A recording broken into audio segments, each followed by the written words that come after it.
Instead of using the AI Assistant on the Home tab or the Insert tab, you can use the AI Assistant panel. The Trigger panel is divided into two tabs, the Slide tab and the AI Assistant tab.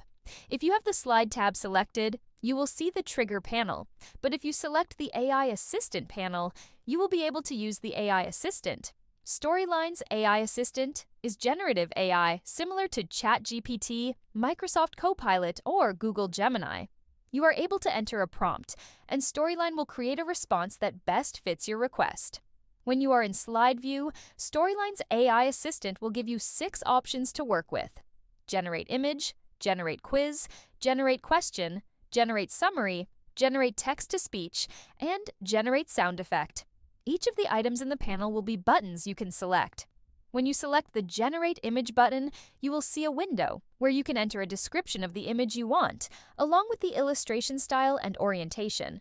Similarly, when you select the Generate Quiz button, you will get a window that will allow you to select the slides to use when creating a quiz. The AI Assistant will review the material in the selected slides and create a quiz. The AI Assistant will then enter the quiz into the lesson. The Generate Question button works the same way. It will look at the slide or slides you have selected and create a single question based off of that information. The next button will generate a summary or review of the slide or slides you've selected. At the time of this video, the AI Assistant can only recognize text-based information and will only create the desired quiz, question, or summary off of that text-based content. Whether you generate a sound effect or text-to-speech, the same window will appear, and you just need to select what type audio you are wanting to generate and insert.